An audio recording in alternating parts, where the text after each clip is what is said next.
ఈ 5వ మాసం ఈ ప్రభు బల్ల ఆరాధనకు కూడి వచ్చిన పరిశుద్ధులైన మీ అందరికీ నా నిండు మనసుతో నా హృదయపూర్వకమైన వందనాలండి. అందరికీ వందనాలు, దేవునికి స్తోత్రాలు. ప్రభు మీకు తోడై ఉండి మిమ్మల్ని అందరినీ ఆశీర్వదించును గాక. హల్లెలూయా. ఇక తలెత్తి నన్ను చూడండి.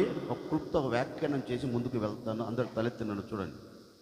యేసుక్రీస్తు శరీరధారిగా సంచరిస్తున్న ఆ రోజులు, యేసుక్రీస్తు శరీరధారిగా సంచరిస్తూ తన జీవితపు లేకపోతే ఆయన ఈ లోకాన్ని విడిచిపెట్టి తండ్రి యొద్దకు వెళ్ళవలసిన ఆ చివరి గడియలు, ఆ చివరి దినాలలో ఆయన యొద్ద నిలిచి ఉన్న వ్యక్తులను పిలిచి ఆ వ్యక్తులతో ఒక శ్రేష్టమైన మాట, ఒక్క మాట ఏంటి, ఆ అధ్యాయంలో మనం చదివితే చాలా విషయాలు వారితో పంచుకున్నట్లుగా, చాలా విషయాలు వారికి తెలియచేసినట్లుగా పరిశుద్ధ గ్రంథంలో చక్కగా రాయబడింది.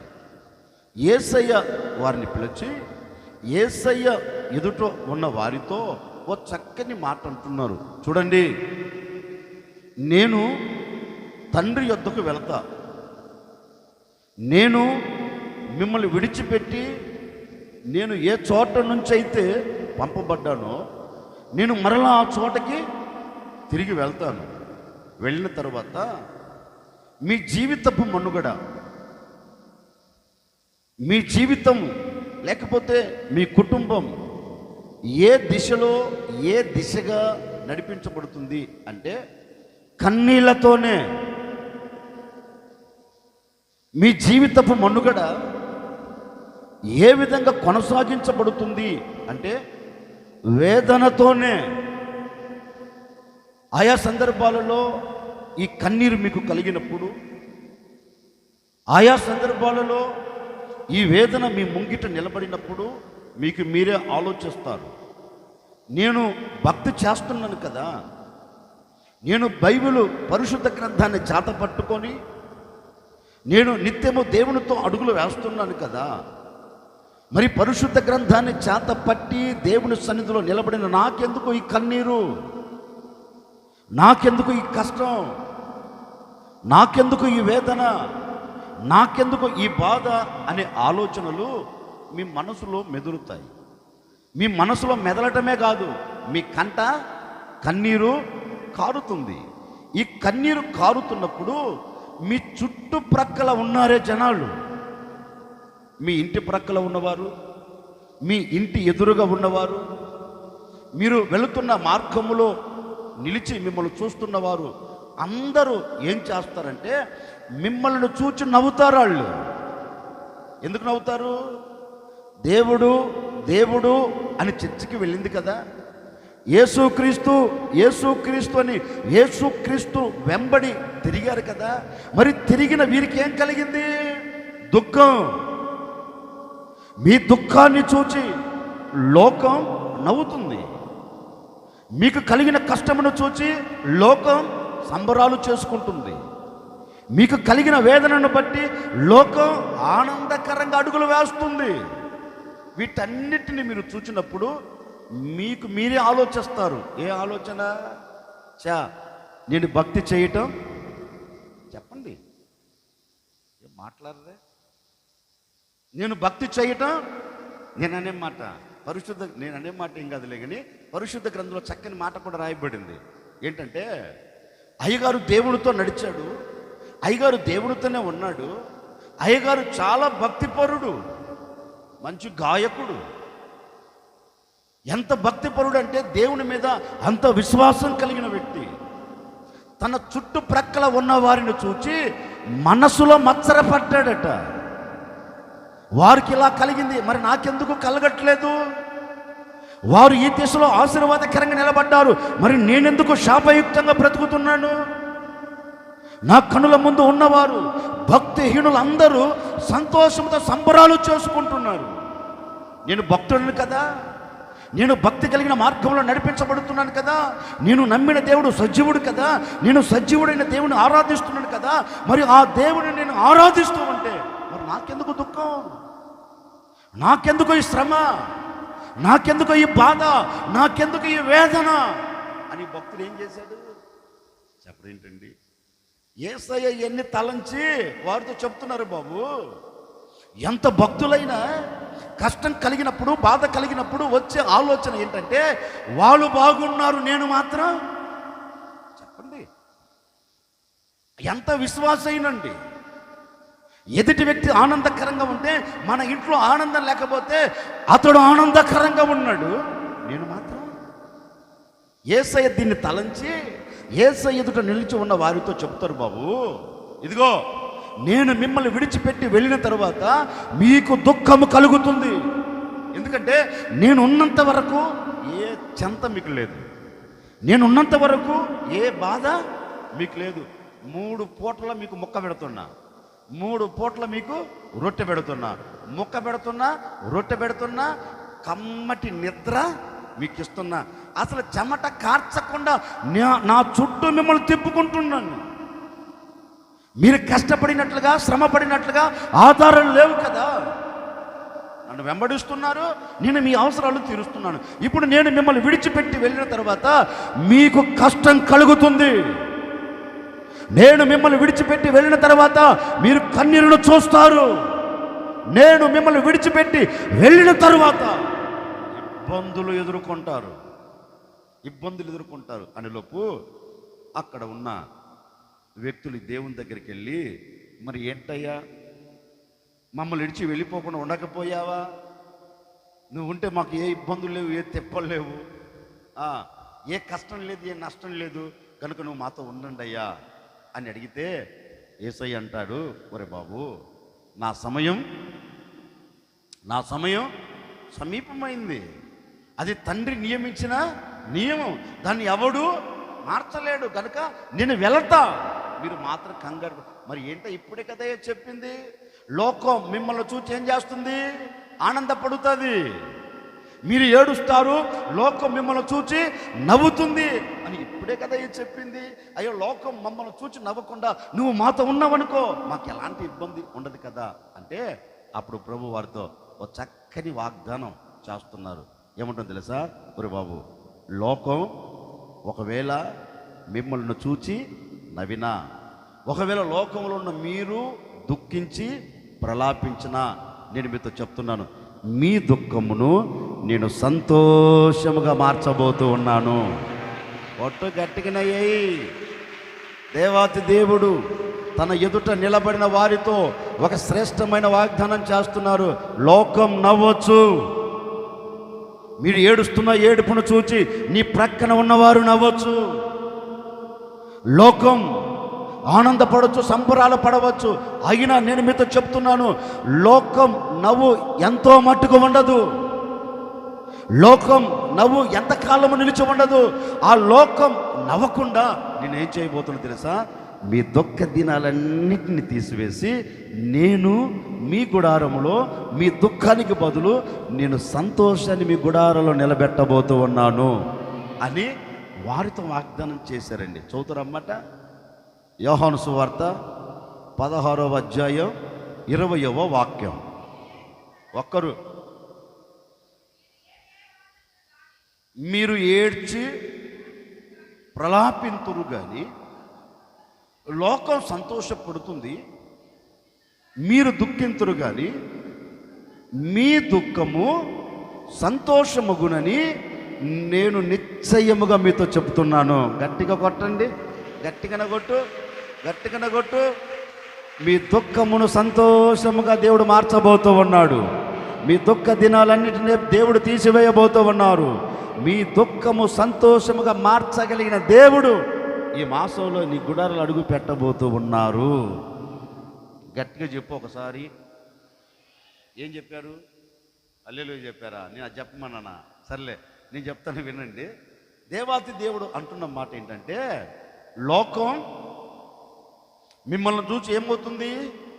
సంతోషపడుతుంది. మీరు దుఃఖింతురు కానీ ఇప్పుడు మీ దుఃఖాన్ని నేనేం చేయబోతున్నా?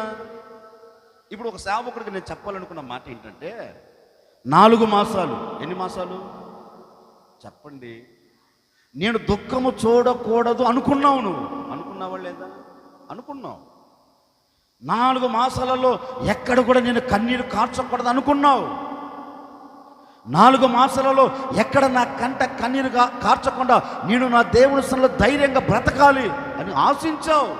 నేను అనే మాట, ఆశించిన ఆశ నెరవేర్చబడిందా? ఆశించిన కోరిక నెరవేర్చబడిందా? లేదు. అంటే గడిచిన 4 మాసాలలో ఎక్కడో నీవు కన్నీరు కార్చావు. ఏదో ఒక సందర్భంలో నీ కంట కన్నీరు కలిగింది. నేను అంటాను, ఈ విషయము అని నేను చెప్పట్లేదండి. 4 మాసాలలో ఎక్కడ నీవు కన్నీరు కార్చావో నీకు తెలుసు కదా. 4 మాసాలలో ఎక్కడ నీ కంట కన్నీరు కార్చబడుతుంటే ఆ కన్నీరును చూచి ఎంతగా విలపించావో నీకు తెలుసు కదా. నీకు తెలుసు కదా. ఎక్కడ నీవు కన్నీరు కారుస్తుంటే నీ కన్నీళ్లను చూచిన నీ బంధువులే, నీ కన్నీళ్లను చూచిన నీ ప్రక్క ఇంటి వారే. మాట చెప్పనా, నీ కన్నీళ్లు చూచిన ఆత్మీయులే, ఎవరో కాదు. నీ కన్నీళ్లను చూచిన నీ రక్తము పంచుకొని పుట్టిన అన్నదమ్ముళ్ళే, అక్క చెల్లెళ్ళే, ఎవరో కాదు. నీకు రక్తాన్ని ఇచ్చి నీకు ఒక రూపాన్ని పోచి జీవము కలిగిన వ్యక్తిగా నిన్ను నిలిపిన నీ తల్లిదండ్రులే. ఏం చేశారు? నువ్వు ఏడుస్తుంటే, నువ్వు కన్నీరు కారుస్తుంటే చూచి ఆనందపడలేదంటారా? ఏంటండి ఆనందపడలేదంటారా? ఎంతోమంది ఆనందపడ్డారు. 4 మాసాలు వారికి ఆనందం, నీకేం కలిగింది? దుఃఖమే. ఇదిగో ఈ ఆవరణంలో కూర్చున్న ఏ ఒక్కరిని మనం విచారించినా పరామర్శించినా నాకు దుఃఖము లేదు అనే వ్యక్తులు ఎవరైనా ఇక్కడ కూర్చున్నారా? ఎవరు లేరు. ఏదో ఒక దుఃఖం నీ కుటుంబంలో నిలిచిపోయింది. ఏదో ఒక దుఃఖ సాగరంలో నీ కుటుంబం నిలిచిపోయింది. నిలిచిపోయి నువ్వు దుఃఖిస్తుంటే అందరూ, లోకంలో ఉన్న ప్రతి ఒక్కరూ నిన్ను చూచి నవ్విన వారే కానీ నీ కన్నీళ్ళ మధ్యలో నీ ప్రక్క నిలిచి నేను ఉన్నాను అని ఓదార్చగలిగిన ఒక్కడన్నా కంటికి కనపడ్డా? ఎందుకు ఏడుస్తున్నా? ఎందుకు బాధపడుతున్నావు? ఈ ఎంతకాలం ఉంటాయిలే అన్న వ్యక్తి ఎవడన్నా నీ కంటికి కనపడ్డా? నువ్వు ఏడుస్తుంటే సంతోషపడిన వారినే చూచావు కానీ, నీవు కన్నీరు కారుస్తూ ఆనందపడే కుటుంబాలను చూచావు కానీ, నీ కన్నీళ్ళ మధ్యలో పాలు పొంది, నీ కన్నీళ్ళ మధ్యలో నీ హక్కున చేర్చి, నీ హక్కున చేర్చబడి నీ కన్నీరు కారుస్తుంటే ఓదార్చగలిగిన వాడు మరోలోకంలో ఏ నరుడైనా నీ ప్రక్కన నిలిచి నీకు ఆదరణతో కొన్ని మాటలు చెప్పగలిగాడా? ఎవడు లేడు. నువ్వు ఏడుస్తుంటే నీ ఏడుపును చూచి పరవలు దొక్కా, దీనికి ఎంతే జరగాలే, వీడికి ఎంతే జరగాలే, వీళ్ళకి తగినదే జరిగింది అని అందరూ సంతోషిస్తున్నారేమో నాకు తెలియదండి. ఒకవేళ అనుభవాలలో నువ్వు అడుగులు వేస్తూ వచ్చావేమో నాకు తెలియదు. ఈ ఆరాధనలో ఓ సేవకుడిగా నిండు మనసు నేను కోరుకొని చెప్తున్నాను, నిండు మనసుగా కోరుకొని చెప్తున్నాను. 4 మాసాలు నీ చుట్టూ నిలబడిన వారు నీ కన్నీళ్లు చూచి నవ్వారేమో, ఇక మీదట ఈ 5వ మాసంలో నిన్ను చూచి నవ్విన వారు ఇక మీదట నిన్ను చూచి ఏడవబోతూ ఉన్నారు. నిన్ను చూచి నవ్విన వాడు నిన్ను చూచి ఏడవబోతూ ఉన్నారు. ఇక నువ్వు నవ్వబోతూ ఉన్నావు. నీ నోటి నిండా నా దేవుడు నవ్వును కలగ చేయబోతూ ఉన్నాడు, ఆనందమును దయచేయబోతూ ఉన్నారు. ఈ 5వ మాసము నా దేవుడు నీ జీవితమునకు, నీ కుటుంబానికి సంతోషముతో కూడిన మాసముగా మార్చబోతూ ఉన్నాడు, మార్చబోతూ ఉన్నారు. ఈ ఉదయకాల సమయంలో మహిమ కలిగిన దేవుడు అద్భుతం చేయబోతూ ఉన్నాడు, అద్భుతం చేయబోతూ ఉన్నారు. మీ దుఃఖమును సంతోషముగా మార్చబోతూ ఉన్నారు, మార్చబోతూ ఉన్నారు. ఇదిగో ఈ క్షణము నుండే ప్రభు హస్తమును చాపాడు, చాపిన వాడు అద్భుతం చేయబోతూ ఉన్నారు. భయపడకు, నీ గుడారములో సంతోషం నిలబెట్టబోతూ ఉన్నాడు. సంతోషించు. యెహోవా నీ పట్ల నవనూతనమైన కార్యమును చేయాలని కంకణమును కట్టుకొని సింహాసనమును విడచి ఇదిగో ఈ ఆరాధనలో మన మధ్యకు దిగి వచ్చి ఉన్నారు, మన మధ్యలో సంచరిస్తూ ఉన్నారు. సంచరిస్తున్న దేవుడు ఈ ఆరాధనలో నీతో చెప్పకుండా చెబుతూ ఉన్నారు, నేనే నీ దుఃఖ దినాలను తీసివేయబోతూ ఉన్నాను. నీ దుఃఖమునకు బదులుగా నేను సంతోషమునిచ్చి మిమ్మల్ని ఆనందకరంగా సమాజంలో నేను నిలబెట్టబోతూ ఉన్నాను. చెప్దాం, గట్టిగా చెబుదాం. ఈ ఆరాధనలో ఒక సేవకుడిగా చెబుతున్నాను. 4 మాసాలు నిన్ను చూచి నవ్వినవాడు ఈ 5వ మాసంలో దేవుడు ఏం చేయబోతున్నాడు? నీ శత్రువు ఏడవబోతూ ఉన్నాడు, నీ నోటి నిండా ఏం కలగ చేయబోతున్నాడు.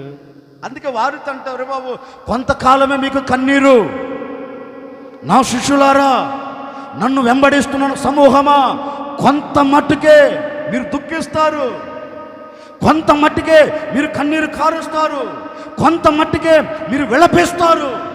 అయినప్పటికీ నేనేం చేయబోతున్నా తెలుసా? ఇక మీదట నీ జీవితంలో దుఃఖం లేకుండా ఆ దుఃఖం అంతటి నేనేం చేయబోతున్నా? చెప్పండి గట్టిగా. ఎలా మార్చబోతున్నాడు? వద్దా కావాలా? వద్దా కావాలా? పక్కనతో ఒక మాట చెప్పు, నీ దుఃఖమును నా దేవుడు సంతోషంగా మార్చునుగాక. వద్దా కావాలా? ఎవరొద్దంటారేంటి? ఎవరొద్దంటారేంటి? నిజంగా మనసారి నేను కోరుకుంటున్నానండి, మనసారి నేను ఆశపడుతున్నాను. ఈ 5వ మాసంలో నా దేవుడు మీ దుఃఖం అంతటిని ఏ విధంగా చేయబోతున్నాడు? నవీన లోకం ఇక మీదట ఏం కలగబోతుంది? నవీన లోకం ఇక మీదట ఏం చూడబోతుంది? సంతోషాన్ని చూచిన లోకం నిన్ను చూచికి ఏడవబోతుంది. ఒరే, ఇలా దేవుడు వీరి పక్షమున ఉండి వీరి బాధలు తీసివేశారు అనే మాట లోకపు నోట దేవుడు వచ్చేటట్లుగా అద్భుతం చేయబోతూ ఉన్నాడు. అదిగో ఆ స్వరాన్ని మనం వినబోతూ ఉన్నాం, ఆ మాటను మనం వినబోతూ ఉన్నాం.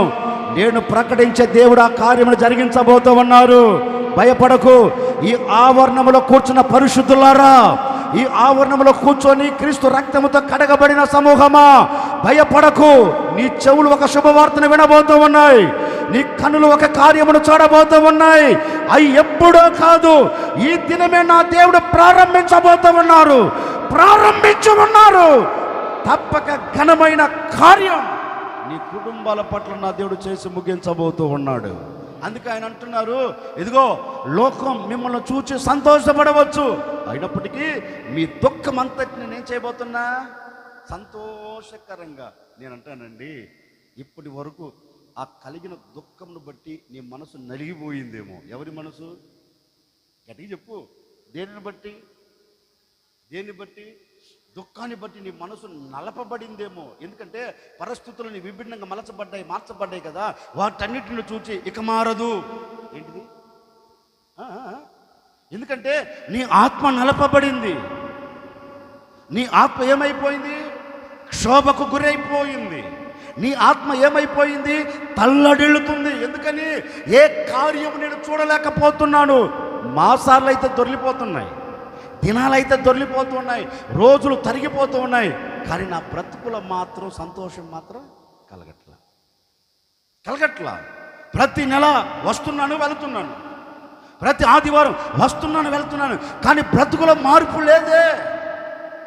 ఇక ఏం జరుగుతుందో, ఇక ఏం చూస్తాడో, ఇక ఏమి నెరవేర్చబడుతుందో, ఇక నేను అనుకున్న గమ్యం చేరుతానో లేదో అని ఒక నిస్సాయ స్థితిలో ఉన్నావేమో, నాకు తెలియదండి. అందుకే ఏబు, మీరు చదవద్దు, నేను చెప్తాను. ఏబు గ్రంథకర్త కూడా తన గ్రంథంలో ఒక మాట అంటాడు, ఇదిగో నాకు శ్రమ కలిగింది, ఈ శ్రమ తొలగిపోతుంది అని నేను అనుకోలా. నాకు దుఃఖం కలిగింది, ఈ దుఃఖం తొలగిపోతుందని నేను అనుకోలా. నేను అంటానండి, ఏబు ఎప్పుడైనా కలలో కూడా కలగనింటాడా నేను దరిద్రుడిగా మారుతానని? చెప్పరేంటండి? సరే, ఏబు అన్ని కోల్పోతాడని ఎప్పుడన్నా కళలో కూడా ఊహించుంటాడా? ఊహించలా. సరే, అన్ని కోల్పోయాయి. మరలా ఏబు అన్ని కోల్పోయిన తర్వాత ఎప్పుడన్నా తలంచాడా నాకు పూర్వపు స్థితి మరలా కలుగుతుందని? ఏదో ఒకటి చెప్పండి త్వరగా. ఎప్పుడన్నా కళలో కూడా కలగన్నాడా? నేను దరిద్రుడిగా మారుతానని ఎప్పుడు కలగనలా. నేను మరలా పోగొట్టుకునే సంపాదించుకుంటానని కలగనలా. అందుకే ఏమంటాడు, నేను కలలో కూడా తలంచలా, నేను మరలా ఈ శ్రమ తొలగిపోయి ఆనందము చూస్తానని, ఈ దుఃఖము తొలగిపోయి ఆనందకరంగా అడుగులు వేస్తానని నేను కలలో కూడా ఊహించలేదు. కానీ నా దేవుడు ఏం చేశాడో తెలుసా? నేను అనుకొనని, నేను తలంచని, ఏం అనుకోలేదు ఏబు అంటే, నేను పోగొట్టుకున్న దాన్ని మరలా 200 సంపాదిస్తానని అనుకోలా. నేను పోగొట్టుకున్న సంతోషాన్ని 200గా అనుభవిస్తానని మరలా అనుకోలా. ఇక నా బ్రతుకు ఇంతే, ఇక ఇంతటితో నా జీవితం ముగించబడుతూ అనుకున్నాను. ఇంతటితోనే నా జీవితపు మనుగడ ముగించబడుతుంది మనసులో తలంచాను. కానీ నేను తలంచిన తలంపు వేరు, నన్ను సృష్టించిన వాడు తలంచిన తలంపు వేరు. ఆయన తలంచిన తలంపు ఏంటంటే, నేను మరలా ఇతని దుఃఖాన్ని తీసివేసి ఇతనికి రెండంతల ఆనందాన్ని కలగ చేయాలని నా దేవుడు తలంచాడు. ఈ శ్రమను తీసివేసి నాకు ఒక దీవెనకరమైన మార్గాలను నిలబెట్టాలి ఆయన తలంచాడు. నేను తలంచనిది నా దేవుడు ఏంటి తలంచి నా పట్ల అద్భుతం చేశాడు. ఎవరన్నారన్నమాట? ఏమన్నా నేను అంటాను, ఒకవేళ ఏము పలికినట్లుగా 4 మాసాలు నువ్వు పలికావేమో, ఇక మారదు, ఇక నేను కట్టబడను, ఇక నేను నెమ్మదిగా బ్రతకలేను, ఇక నేను అనుకున్న గమ్యం చేరలేను అని ఒకవేళ అలాగే కన్నీరు కారుస్తున్నావేమో, నాకు తెలియదండి. అలాగే నువ్వు కృంగిపోతున్నావేమో, నాకు తెలియదండి. అలాగే నీ మనసు వేధించబడుతుందేమో, నాకు తెలియదు. అలాగే నీ ఆత్మ నలపబడుతూ ఏదో జరగదు అనే ఒక క్షోభ నేను వెంటాడుతుందేమో, నాకు తెలియదు. నీ పరిస్థితి ఎలా ఉన్నాయో నాకు తెలియదు. నేను అనే మాట, ఇక జరగదు అనుకుని ఈ ఆవరణంలో అడుగు పెట్టావా? ఇక నెరవేర్చబడదు అని ఇక్కడ కూర్చొని నా దేవుని మాటలు వింటున్నావా? ఇదిగో మీ అందరికీ ఒక శుభవార్త నా ప్రభు చెబుతున్నారు. జరగదు నువ్వు అనుకుంటున్నావు కదా, జరగదు అనుకున్న ఆ కార్యమునే ఈ మాసంలో నా దేవుడు నెరవేర్చబోతూ ఉన్నాడు. ఇక జరగదు అనుకున్న ఆ కార్యం నువ్వు చూడబోతూ ఉన్నావు. ఇక జరగదు అనుకుంటున్న ఆ దీవెన నీ ఇంటి ముంగిట నిలిచి ఉండేటట్లుగా దేవుడు అద్భుతం చేయబోతూ ఉన్నారు. ఏబును జ్ఞాపకము చేసుకొని పూర్వపు స్థితిని అనుగ్రహించిన ఆ దేవుడే నీ కుటుంబానికి కూడా మరల దయచేయబోతూ ఉన్నాడు. పోగొట్టుకున్న సంతోషం మరల నీ గుడారములు నా దేవుడు నిలబెట్టబోతూ ఉన్నారు. పోగొట్టుకున్న ప్రతి దీవెన మరల ఈ 5వ మాసంలో నీ గుడారపు వాకిట ముంగిట నా దేవుడు నీ కొరకు నిలబెట్టబోతూ ఉన్నారు. ఈ మాసంలో మీరు తప్పక దానిని అనుభవించబోతూ ఉన్నారు. ఇక జరగదు జరగదు జరగదు అనుకుంటున్న నీ బ్రతుకులలో జరిగేటట్లుగా ఆయన ఊహించాడు. ఊహించిన దేవుడు మీ అందరితో చెప్తున్నారు, భయపడగాకండి. మీ దుఃఖం అంతటి నేనేం చేయబోతున్నా? గట్టిగా చెప్పండి, గట్టిగా చెప్పండి.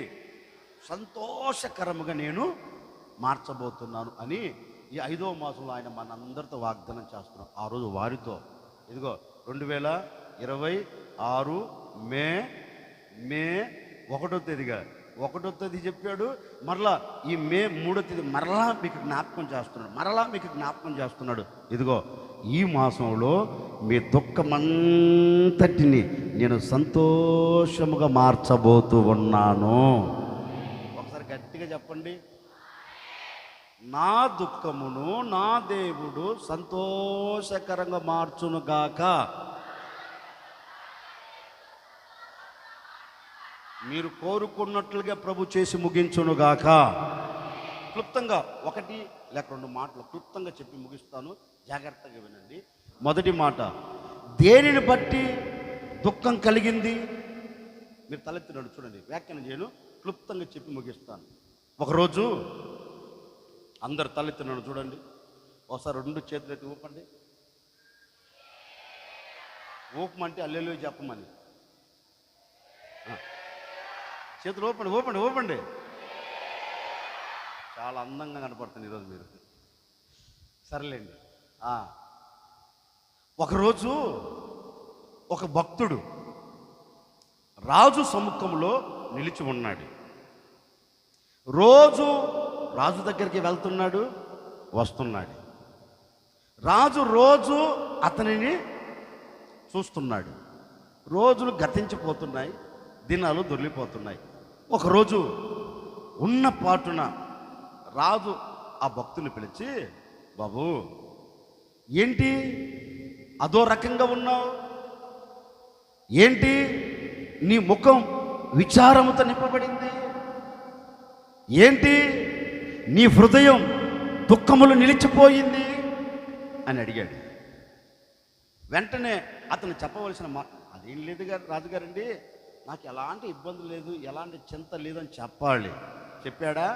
చెప్పలా. రాజుగారు ఎప్పుడైతే అతన్ని పిలిచి ఈ మాట అడిగాడో వెంటనే అతను కూడా చెప్తున్నాడు, నిజమేనండి, నా గుండె బ్రద్దలైపోయింది, నా గుండె మొక్క చెక్కలుగా మార్చబడింది. నా గుండె ఎవడు కట్టలేని ఒక దుఃఖములో నిలిచిపోయింది. ఆ విధంగా బ్రద్దలైపోయిందయ్యా. ఏం చెయ్యను? ఏంట్రా బాబు, నీకేమైనా తక్కువ? రాజనగరంలో ఉన్నావు కదా, రాజుగా ఉన్న నా సన్నిధిలో నువ్వు ఉన్నావు కదా, నీకేమైనా తక్కువ? 3 పూట్ల ఆహారం పెడుతున్నాను. నా దేశంలో ఉన్న వారందరికంటే నిన్ను బాగుగా చూస్తున్నాను. నీకు తిండికి కానీ వస్త్రానికి కానీ దేనికి తక్కువ చేయట్లేదు కదా. నీకు నీ కుటుంబానికి ఏమైనా తక్కువ కలిగిందా? అయ్య బాబాయ్ రాజుగారు అంత మాట అంటారు ఏంటండి? నాకు ఏది తక్కువ లేదు. నేను రాజు సన్నిధిలో ఉన్నాను కనుక, నా కుటుంబం రాజు సన్నిధిలో ఉంది కనుక నిశ్చయముగా ఆహారానికి తక్కువ లేదు, తాగే పానీయానికి తక్కువ లేదు, కట్టే వస్త్రాలకు తక్కువ లేదండి. సమృద్ధి. మరి ఇంత సమృద్ధి కలిగినా ఎందుకు నీ హృదయం దుఃఖంలో నిలిచిపోయింది? అప్పుడు ఆ భక్తుడు అంటున్న మాట అండి, ఏం లేదండి, నా పితరులు నిలిచి ఉన్న సమాధులు, లేక నా పితరులు వాగ్దానము చేసిన దేవుడు నా పితరులను తీసుకొని వెళ్ళి ఆ దేశములో స్థిరపరిచారు కనుక ఆ పితరులు, నా పితరులు నివసించిన ఆ దేశం, ఆ ప్రాకారాలు, దాని గుమ్మములన్నీ అగ్నితో కాల్చబడిపోయాయి. ఈ వార్త నేను విన్నా. ఈ వార్త విన్న మరుక్షణమే నా గుండె ఏమైపోయింది? బరువెక్కింది. నా పితరులు కష్టపడి సంపాదించుకున్న ఆ దేశం, నా పితరులతో దేవుడు మాట ఇచ్చి నా పితరులకు స్వాస్థ్యముగా ఇచ్చిన ఆ దేశం ఏమైందో తెలుసా? కాల్చబడిపోయింది. ఆ కాల్చబడిన ఆ స్థితిని చూచి ఇప్పుడు నా గుండె ఏమైంది? చెప్పరేంటండి? మనో దుఃఖము గలదై. ఏ దుఃఖం? చెప్పరేంటండి? ఆ కాల్చబడితే నాకెందుకులని కూర్చోలే అతను. పాడైపోతే నాకెందుకులని కూర్చోలా. అతని హృదయంలో ఆలోచన, అతని హృదయంలో ఉన్న ఉద్దేశం ఏంటి చూడండి. నేను ఆ దేశంలో లేకపోయినా ఆ దేశం కాల్చబడకూడదు. నేను ఆ దేశంలో లేకపోయినా ఆ దేశం పాడవకూడదు. ఆ దేశం ఏమవ్వాలి? కట్టబడాలి. ఆ దేశం ఏమవ్వాలి? బాగు చేయబడాలి అని రోజు దేవుని దగ్గరికి వెళ్తున్నాడు, ప్రార్థన చేస్తున్నాడు. దేవా, నా మనవిని వినవా? దేవా, నా ప్రార్థనను అంగీకరించవా? నేను కోరుకునే కోరిక ఒకటేనయ్యా. ఇదిగో, నేను దుఃఖించడానికి కారణం ఏంటో తెలుసా? ఈ దుఃఖం నాకు కలిగేదానికి కారణం ఏంటో తెలుసా? నా పట్టణం కాల్చబడింది. ఈ కాల్చబడిన ఈ పట్టణం మరలా బాగు చేయబడాలి అని దేవుని సన్నిధిలో ప్రార్థన చేస్తున్నాడు. ఇక తన పనికి కూడా న్యాయం చేయాలిగా. ఏంటండి? దుఃఖంతో కూర్చొని ఉంటే న్యాయం జరిగిద్దా? ఎవరు ఎందుకులే. ఇప్పుడు మీరున్నారు, కష్టం కలిగిందని, బాధ కలిగిందని ఇంట్లో ఏడుస్తూ కూర్చుంటే నెల జీతం వచ్చేస్తుందా? చెప్పండి తల్లి. ఏమన్నాడు? కష్టం కలిగిందని, అన్ని నష్టపోయానని ఇంట్లో కూర్చొని, మూలన కూర్చొని ఒక బాటిల్ చేత పట్టుకుని ఏడుస్తూ కూర్చుంటే సమస్య తొలగిపోతుందా? కడుపు నిండుతుందా? కడుపు మంటే కానీ కడుపు మాత్రం నిండదు. అందుకని ఇతగాడు కూడా ఆలోచించిన ఆలోచన అదే. నా హృదయంలో దుఃఖం ఉన్నా నా దేవునితోనే చెప్పుకోవాలి. నా దేవునితో చెప్పుకొని నాకు ఏ పనైతే అప్పగించాడో దాన్ని నేను నమ్మకంగా చేయాలి. రాత్రంతా కుమిలిపోతున్నాడు. పగలు వెళ్ళేలోపు రాజు సముఖం నిలబడితే నేను అంటానండి, రాత్రంతా కన్నీరు కారితే ఉదయానికి మొహం ఎలా ఉంటుంది?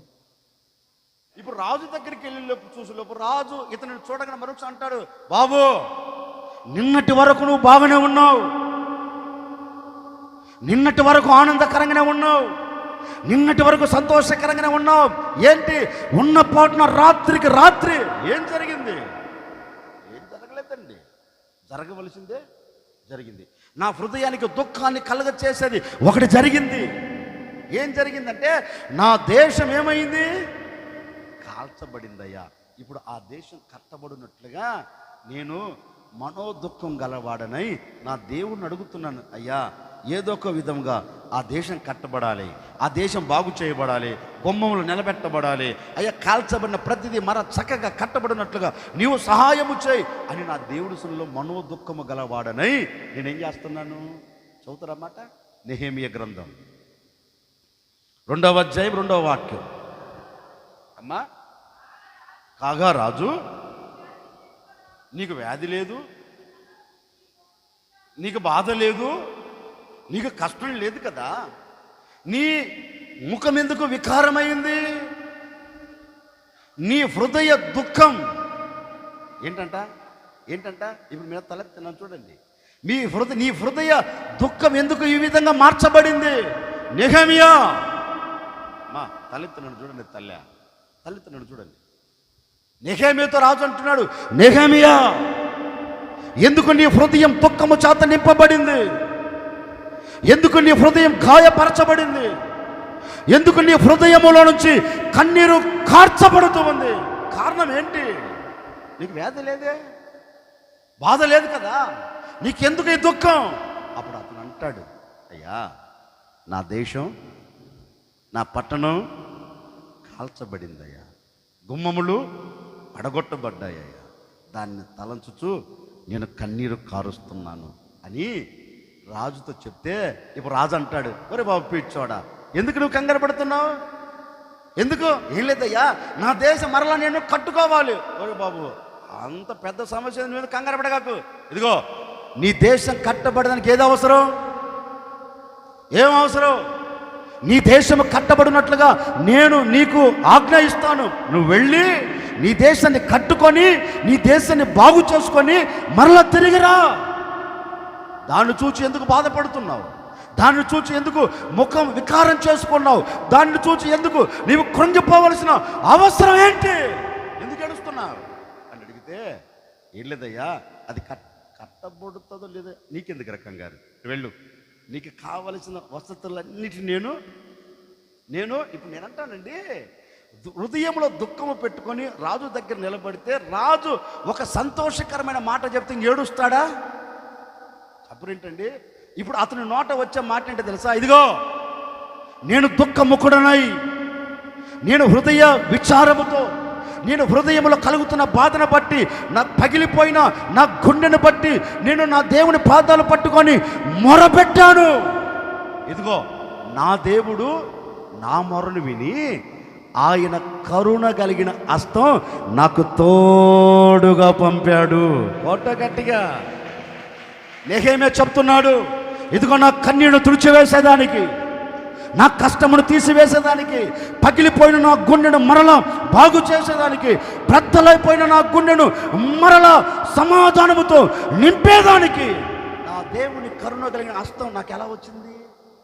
8వ వాక్యంలో, మీరు ఇక్కడ కాదులే, ఇంటికి వెళ్ళి చదువుకుని చెప్పిన మాట ఉంటుంది. నెహెమీయా అంటాడు, నా దేవుని కరుణ కలిగిన హస్తం,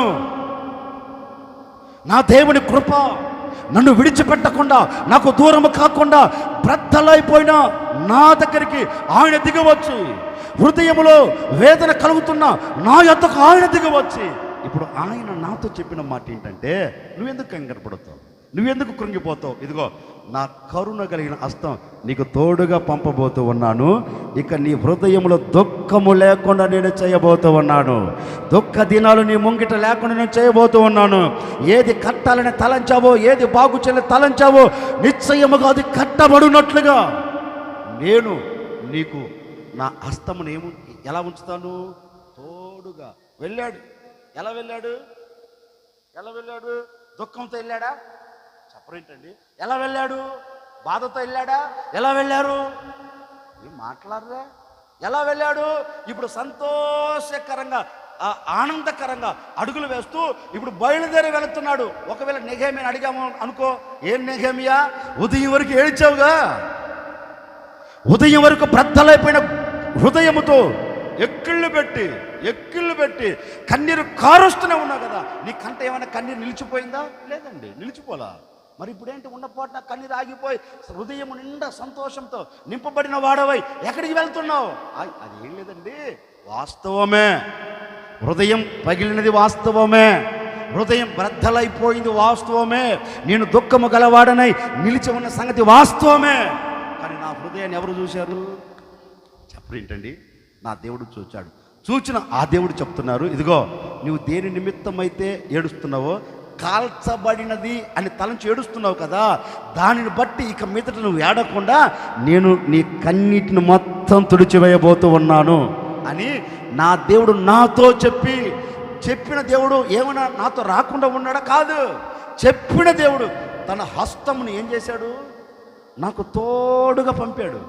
ఎక్కడ ఆయన హస్తం నన్ను విడిచిపెట్టకుండా నన్ను బలపరుస్తూ నేను తలంచిన ప్రతి కార్యం నెరవేర్చబడినట్లుగా నా దేవుని కరుణ కలిగిన హస్తం నాకు తోడై ప్రతి విషయములో నాకు ధైర్యాన్ని కలగచేస్తూ నా హృదయానికి ఏం కలగచేసింది? చెప్పరేంటండి? సరే, ఓ సేవకుడికి నేను కూడా మీతో చెప్పాలనుకున్న మాట ఏంటంటే, 4 మాసాలు నీ ఆత్మ సంబంధమైన జీవితం కాల్చబడింది, లేక నీ శరీర సంబంధమైన జీవితం కాల్చబడింది. ఈ కాల్చబడిన ఈ కుటుంబం మరలా కట్టబడదు అని నువ్వు తలంచావేమో.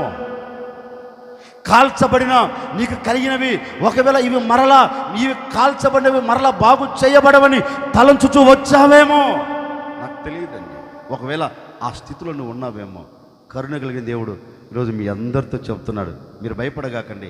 ఇప్పటి వరకు మీ ముఖం వికారంగా ఉందేమో, మీ హృదయం పగిలిపోయిందేమో, మీ హృదయం దుఃఖము చేత నింపబడి ఉందేమో. ఈ ఆరాధనలో నా ప్రభు మీ అందరితో చెప్పకనే చెబుతూ ఉన్నారు, ఇక మీదట నీ హృదయంలో దుఃఖము లేకుండా, నీ హృదయంలో బాధ లేకుండా నా దేవుడు దానంతటిని తీసివేసి కాల్చబడిన ప్రతి దాన్ని మరలా నా దేవుడు కట్టబోతూ ఉన్నారు. పడిపోయిన దాన్ని మరలా దేవుడు స్థిరపరచబోతూ ఉన్నారు. పడిపోయిన ప్రతి చోట మీరు మరలా కట్టబడబోతూ ఉన్నారు, స్థిరపరచబోతూ ఉన్నాడు నా దేవుడు. పడిపోయిన దానిని చూచి ఏడుస్తున్న సహోదరుడా, పడిపోయిన దానిని చూచి కృంగిపోతున్న సహోదరుడా, ఇక మీదట ఈ మాసంలో ఎక్కడ మీరు పడిపోకుండా, ఎక్కడ మీరు జారిపోకుండా, ఎక్కడ మీరు బ్రద్దలు కాకుండా నా దేవుడు ఈ దినమున మిమ్మల్ని అందరినీ బాగు చేయబోతూ ఉన్నాడు, మిమ్మల్ని కట్టబోతూ ఉన్నారు, మిమ్మల్ని స్థిరపరచబోతూ ఉన్నారు. ఇక మీదట మీ నోటి నిండా మీకు నవ్వు కలుగునట్లుగా కాల్చబడిన ప్రతి చోట దేవుడు మరలా మిమ్మల్ని స్థిరపరచబోతూ ఉన్నాడు. పడిపోయిన ప్రతి చోట మరలా ఏం చేయబోతున్నాడు ఆయన? అందుకే వాక్యం ఉంటుంది కదా, పడిపోయిన దావీదు గుడారమును ఆ దినమున లేపి పోయిన చోట దానిని బాగు చేసి పూర్వం ఉన్నట్లు దేవుడు దాన్ని మరలా ఏం చేశాడు? కట్టాడట. ఇప్పుడు నేను కూడా అదే మీతో చెప్పేది, 4 మాసాలు ఏది కాల్చబడిందని కన్నీరు కారుస్తూ వచ్చావో, అది ఆత్మీయత కావచ్చు, శరీర సంబంధమైన జీవితం కావచ్చు, కుటుంబం కావచ్చు, వ్యాపారం కావచ్చు, చేతి పని కావచ్చు, ఏదైనా కావచ్చండి. ఏది కాల్చబడుతూ అగ్ని లాంటి శ్రమల వలన ఎక్కడ నువ్వు కాల్చబడుతూ, అగ్ని లాంటి సమస్యల మధ్య ఎక్కడ నీవు ఇరక్కపోయి ఇక బయటికి రాలేక ఇక నేను రాలేను అని మనోదుఖంతో నువ్వు బ్రతుకుతున్నావేమో. ఇదిగో ఎక్కడ నుండి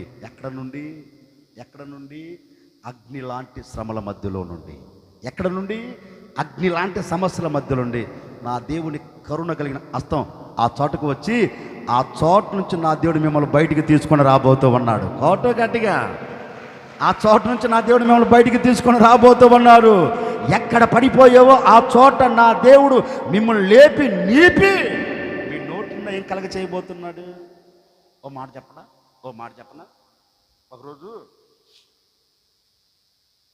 శత్రువుల దేశంలో మన పితరులు ఉన్నారు. ఎలాంటి స్థితి వారికి కలిగిందంటే, లేచిన బాధే, కూర్చున్న బాధే, నడిచిన బాధే, తిన్న బాధే, తినకపోయిన బాధే, పడుకున్న బాధే, పడుకోకపోయిన బాధే, మాట్లాడిన బాధే, అన్ని బాధలే. ఏంటి అన్ని బాధలే. ఈ బాధలు తట్టుకోలేక వాళ్ళు చాలా ఇబ్బంది పడుతున్నారండి. నేను అనే మాట, ముందే సామెత ఒకటి ఉంది, మూలిగే నక్క మీద 3 ఇత్తనాల కాయ. ఏ కాయ? తాటికాయ. 3 ఇత్తనాల కాయ అంటే తాటికాయ. మూలిగే నక్క మీద ఏం పడింది ఇప్పుడు?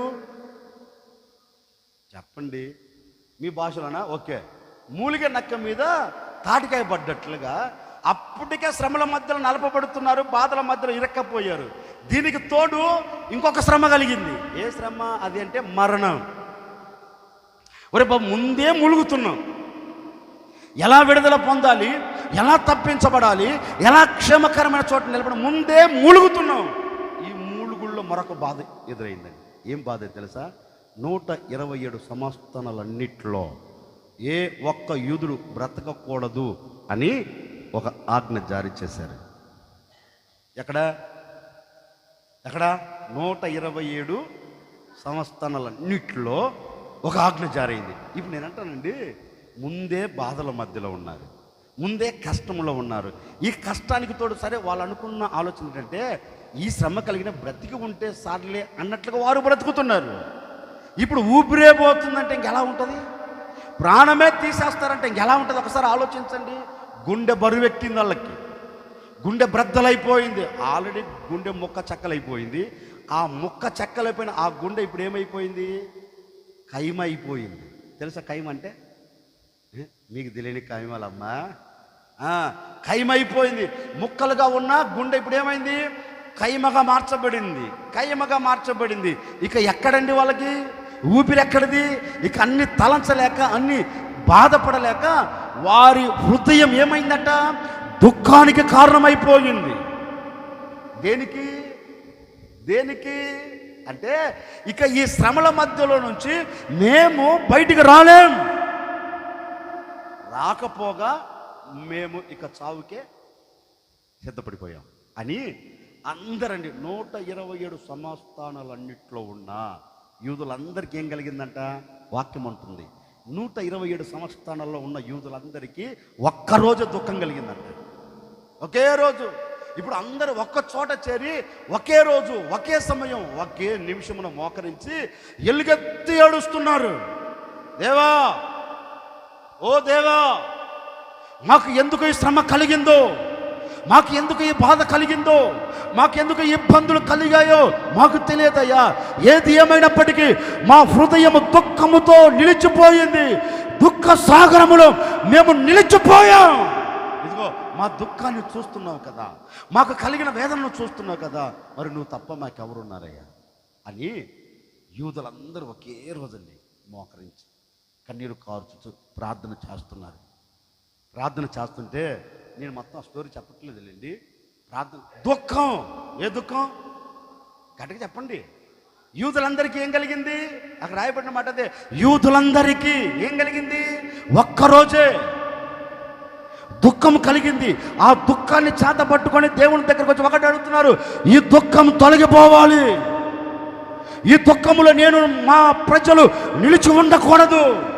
ఒకసారి జ్ఞాపకం చేసుకొని ప్రార్థన చేస్తే వెంటనే ఆకాశం మందున దేవుడు వీరి ప్రార్థన విన్నాడు. విన్న మరుక్షణమే 127 సంవత్సరాలన్నిటికీ ఏం కలిగింది? వచ్చిన దుఃఖం ఎలాగైతే వచ్చిందో ఆ దుఃఖాన్ని అలాగే దేవుడు తీసివేశాడు.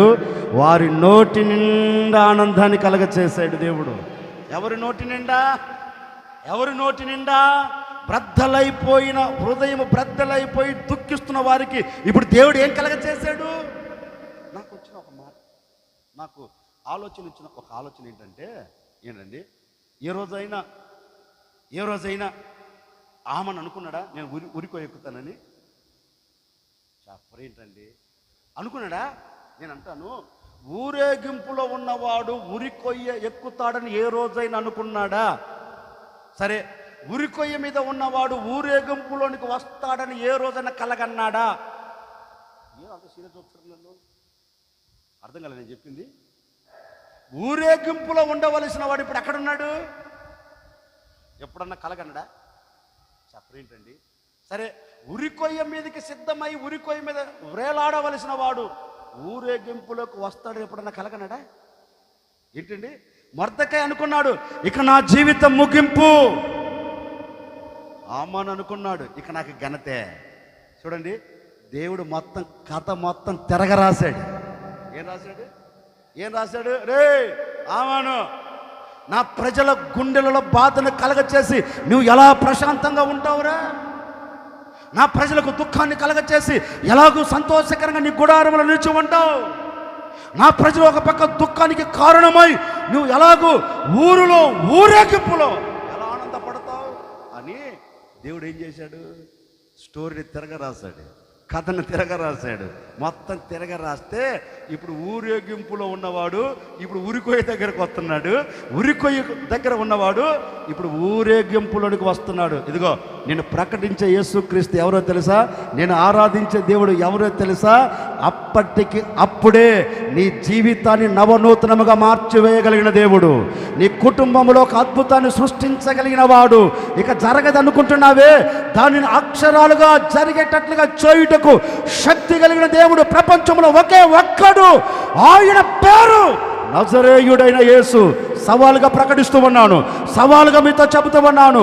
ఇప్పటి వరకు జరగదనుకుంటున్న సహోదరుడా, ఇప్పటి వరకు జరగదనుకుంటున్న సహోదరి, భయపడవలసిన అక్కరలేదు. ఆమాను జీవితంలో, మర్దకై జీవితంలో చరిత్రను తిరగరాసినట్లుగా ఈ మాసములో నీ కుటుంబంలో కూడా నీ కుటుంబపు చరిత్రను తిరగరాయబోతామన్నాడు, తిరగరాయబోతామన్నాడు, తిరగరాయబోతామన్నాడు. ఒక నూతన అధ్యాయమును సృష్టించబోతామన్నాడు.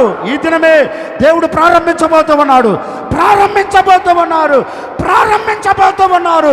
దుఃఖాన్ని చూస్తున్న నీవు సంతోషాన్ని చూడబోతామన్నావు, అవమానాన్ని చూస్తున్న నీవు ఘనతను చూడబోతామన్నావు, ఘనహీనతను చూస్తున్న నీవు సమాజంలో విలువను చూడబోతామన్నావు. అలాంటి కార్యమును చేయుటకు శక్తి కలిగిన దేవుడు ఇదిగో నీ ప్రక్క నిలిచి ఉండబోతామన్నాడు. మహిమ కలిగిన హస్తమును నీ వైపు చాపి ఉన్నాడు, చాపి ఉన్నాడు, చాపి ఉన్నాడు. కథ మొత్తం తిరగరాయబోతామన్నాడు. భయపడకు, భయపడకు. ఇక ఈ కన్నీరు తుడిచివేయబడదా, ఈ శ్రమ తొలగిపోదా, ఈ బాధ తొలగిపోదా అనే నిరాశలో నీవు కూర్చోవలసిన అవసరం లేదు. ఆ నిరాశ మధ్యలోండి ఇదిగో ఈరోజు నా ప్రభు మిమ్మల్ని లేవనెత్తబోతూ ఉన్నాడు. నిన్ను లేవనెత్తగలిగిన కరుణ కలిగిన హస్తం నీ వైపు చాపి ఉన్నారు. పడిపోయిన నిన్ను లేపి సమాజంలో విలువగా నిలబెట్టబోతూ ఉన్నారు. ఎక్కడ కన్నీరు కార్చావో అదే చోట నీ కన్నీరు నా దేవుడు తుడిచివేయబోతూ ఉన్నారు. ఇక ఇది జరగదు, ఇక ఇది బాగుపడదు, ఇక బాగు చేయబడదు అనే నిరాశను ఉన్నప్పటికీ కూడా ఆ నిరాశను దేవుడు ఏం చేయబోతూ ఉన్నాడు? మార్చబోతూ ఉన్నాడు. ఎక్కడ? మొర్దెకై జీవితంలో కాదు. మొర్దెకై జీవిత కథనే మార్చిన దేవుడు ఇదిగో యావరణలో కూర్చుని నీ కథను మార్చలేడా? చెప్పరేంటండి? నీ పరిస్థితులను మార్చలేడా? నీ స్థితిగతులను మార్చలేడా? నీ వేదనను మార్చలేదా? నీ బాధను మార్చలేదా? నీ కన్నీను మార్చలేడా? మార్చలేడా? కోరుకుంటున్నాను మీరు ఏ బాధల మధ్యలో ఇక కాల్చబడిన స్థితిలో నువ్వు ఉన్నావో, ఏ శ్రమ నిన్ను కాల్చి పడవేస్తుందో ఆయా సందర్భాలు ఏంటి, ఎప్పుడు నీ నోట వచ్చే మాట ఏంటంటే ఇక మారదు. ఏంటిది? ఇక ఈ గుండె కట్టబడదు అని నువ్వు అనుకుంటున్నావు.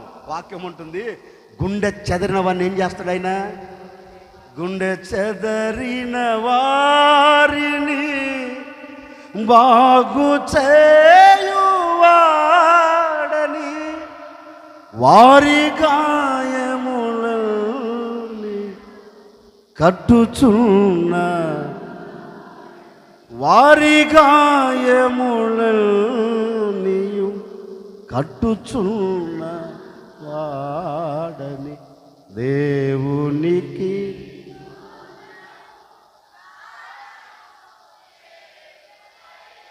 ఏం చేస్తాడంట ఆయన? గుండె. ఇప్పుడు నీ ఆ స్థితిలో ఉన్నావు కదా, నువ్వు లేవా లేవా లేవా గుండె చెదిరిపోయి, గుండె బ్రద్దలైపోయి, గుండె కాల్చబడిన స్థితిలో నువ్వు ఉండి కన్నీరు కారుస్తున్నావు కదా. మీ పరిస్థితులన్నిటి నా ప్రభు చూచాడు. ఇదిగో ఒకవేళ ఉరికొయ్యకు వెళ్ళినట్లుగా, నువ్వు శ్రమలకు అప్పగించబడినట్లుగా ఒకవేళ ఉన్నావేమో, ఆ శ్రమల మధ్యలోంచి తీసుకుని వచ్చి నిన్ను ఊరి మధ్యలో ఊరేగించబోతూ ఉన్నాడు నా దేవుడు. కొట్టు, గట్టిగానే కొట్టు. ఎక్కడ శ్రమ కలిగిందో అక్కడ నీ తలను పైకెత్తబోతూ ఉన్నాడు. ఎక్కడ అవమానం కలిగిందో అక్కడ నీకు ఘనతను కలగ చేయబోతూ ఉన్నాడు. ఎక్కడ కన్నీరు కార్చవో అక్కడ నీ కన్నీళ్ళకి నా దేవుడు ముగింపును కలగ చేసి నీ హృదయం నిండా ఏం కలగ చేయబోతున్నాడు చెప్పండి. అందుకే దేవుడు అంటాడు, ఇదిగో కాల్చబడిన స్థితిలో నువ్వు కన్నీరు కారుస్తున్నావేమో, అయినా పర్వాలా, ఆ స్థితిలో నుండి నేను మీకు సంతోషకరమైన దినాలు మీ చేతులకు నేను కాల్చబడిన స్థితిలో ఉన్నప్పటికీ కూడా ఆ కాల్చబడిన స్థితిలోంచి వస్తున్న ఆ దుఃఖాన్ని దేవుడు ఏం చేయబోతూ ఉన్నాడు? సంతోషకరంగా మార్చబోతూ ఉన్నాడు. ఏం చేస్తాడు ఇప్పుడు? దేనిని బట్టి దుఃఖం? కాల్చబడిన స్థితిని బట్టి లేక శ్రమను బట్టి మనకు దుఃఖం కలిగింది. ఇప్పుడు ఆయన అంటాడు, ఆ దుఃఖం అంతటి నేనేం చేయబోతున్నా? చెప్పండి, ఒక మాట చెప్పండి పక్కన వాళ్ళతో, నీ శ్రమను తీసివేసి నేను ఆనందకరంగా నా దేవుడు ఊరేగించును గాక. గట్టిగా చెప్పండి. ఊరేగించుచున్నావు యేసయ్య, నీ కన్న తోడెవ్వరు లేరు. ఎవడున్నాడేంటి? ఎవడన్నా ఉన్నాడా? చెప్పరేంటండి? ఎవడైనా ఉన్నాడా? ఊరేగించగలిగిన వ్యక్తి ఎవడన్నా ఉన్నాడా? నీ భర్త నిన్ను అవమానపరుస్తాడు, ఊరేగిస్తాడా? నీ భార్య నిన్ను ఏం చేస్తుంది? అవమానపరుస్తుంది, ఊరేగిస్తుందా? నీ పిల్లలు నేను అవమానపరుస్తావు, ఊరేగిస్తారా? నీ పిల్లలు నువ్వు అవమానపరుస్తావు, ఊరేగిస్తావా? ఏంటండి? ఊరేగించు.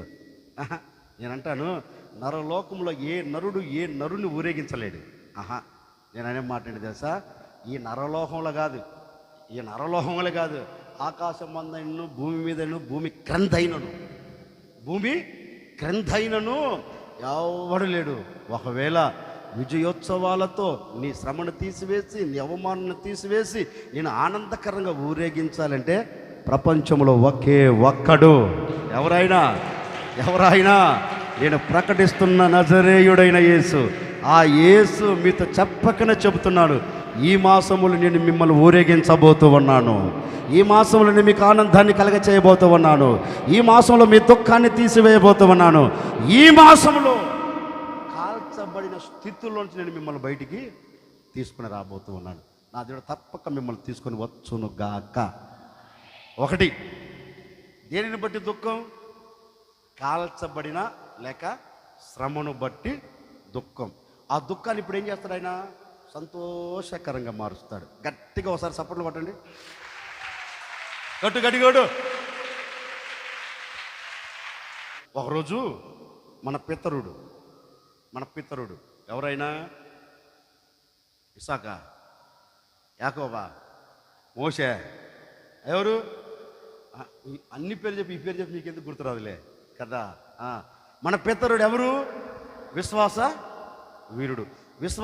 విశ్వాసానికి నిలవెత్తు నిదర్శనం ఎవరైనా మనిషి రూపంలో ఉన్నారంటే అబ్రహాం తప్ప మరొకడు లేదు. మనిషి రూపంలో, ఇంకా దేవునితో మనం పోల్చకూడదు. మనిషి రూపంలో ఒక మనిషి అంతటి విశ్వాసాన్ని కలిగి బ్రతికిన తర్వాత మొదటి స్థానంలో ఎవరు ఉంటారు?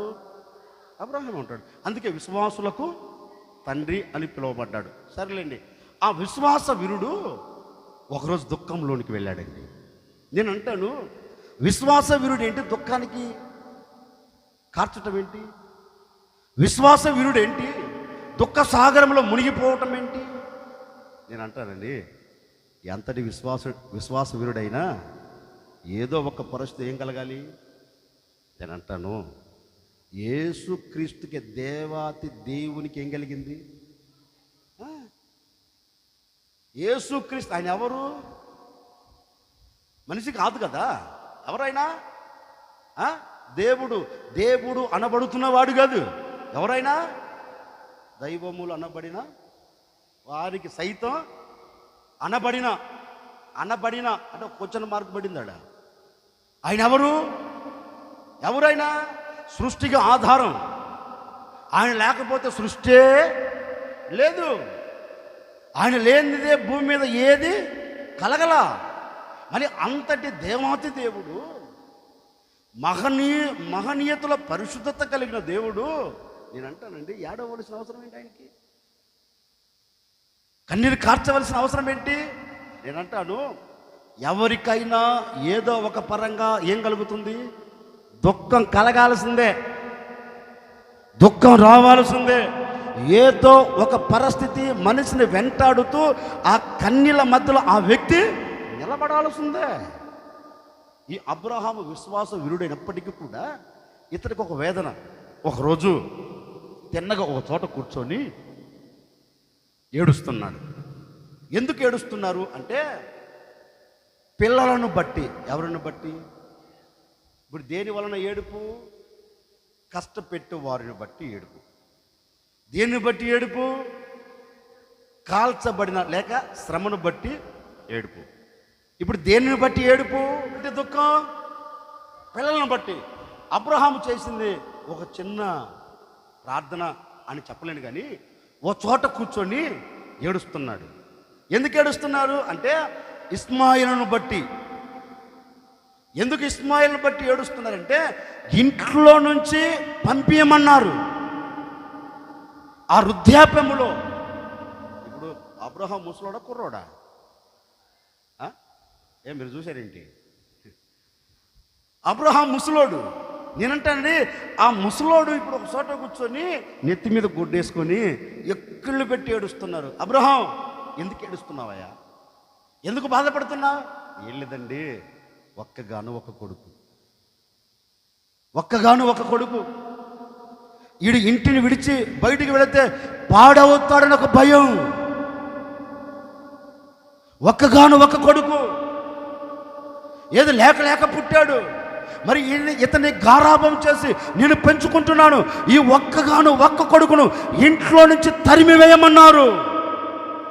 వీడు బయటికి వెళ్తే ఎలా బ్రతుకుతాడో అర్థం కావట్లేదయ్యా. అమాయకుడు. మనిషి ఆకారం పెరిగింది కానీ ఆడు ఎలా మాట్లాడాలో తెలియదయ్యా. అందుకని ఆయనని తలంచినప్పుడల్లా, ఆయనని అతని సంగతి యోచించినప్పుడల్లా నా హృదయం ఏమైంది? దుఃఖములోనికి వెళుతుంది. ఎలా బ్రతుకుతాడు? సమాజం ఇప్పుడు లోక పరిస్థితి బాగలేవు కదా, ఇతను లోకములో అడుగు పెడితే లోకంలో కలిసిపోతాడు, జీవితం మధ్యలో నాశనమైపోతుంది అని ఒక దుఃఖం నన్ను వెంటాడుతుందయ్యా అని వృద్ధాప్యములో నేనంటాను. ఒక వృద్ధాప్యములో ఉన్న వ్యక్తి కన్నీరు కారుస్తుంటే ఎదుటి నిలబడిన వాడి మనసు ఎలా ఉంటుంది? తరుక్కుపోదా? మీకు తరక్కపోదేమండి, నాకు తరుక్కుపోద్ది. ఒక పెద్ద వయసులో వచ్చి ఏడిచారంటే నా హృదయం ఆగదు. నిజం. ముసలితనంగా ఉండే వ్యక్తులు వచ్చి నైనా నా పిల్లలు ఇలా ఉన్నారయ్యా, పట్టించుకోవట్లేదు, నా కోడలు నన్ను అర్థం చేసుకోవట్లేదు, నా కుటుంబంలో నేను ఉండలేకపోతున్నాను, ఎందుకు ఈ బ్రతుకు, ఇప్పుడు దాకా నేను ఎందుకు బ్రతుకున్నా, చనిపోతే బాగుండు అని ఏడుస్తే ఎలా ఉంటుంది ఆ తల్లి గోడ? ఒకసారి ఆలోచించండి. ఆ ముసలితనంలో నేనంటానండి, చిన్న బిడ్డలకి ముసలితనానికి పెద్ద వ్యత్యాసం ఏమీ ఉండదు. చిన్నపిల్లలు ఎలా ప్రవర్తిస్తారో ఒక వయసు వచ్చిన తర్వాత పెద్దలు కూడా అలాగే. చూడండి, నానా ఎందుకు ఇలా మాట్లాడావు, మాట్లాడకూడదు ఇలా అని వయసులో ఉన్నవాడిని గదిరించామనుకో, అలాగే నాన్న మాట్లాడండి అంటాడా? చెప్పడేంటండి?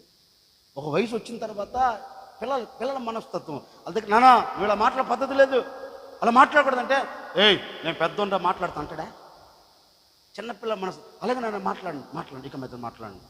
చిన్నపిల్లని కూడా అలాగే చూడండి, అలా మాట్లాడకూడదు మనం అంటే వాడేమంటాడు? అలాగే డాడీ మాట్లాడండి డాడీ అంటాడండా?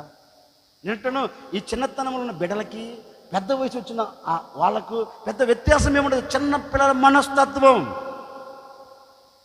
నేనంటానండి, ఒకసారి ఆలోచించండి. నీ తల్లిదండ్రులు నిన్ను చూచి ఏడుస్తున్నారా? నీ తల్లిదండ్రులు నిన్ను చూచి కన్నీరు కారుస్తున్నారా? నీ తల్లిదండ్రులు నిన్ను చూచి ఆనందపడుతున్నారా? ఒకసారి ఆలోచించండి. నీ వలన నీ తల్లిదండ్రులకు సంతోషం కలుగుతుందా?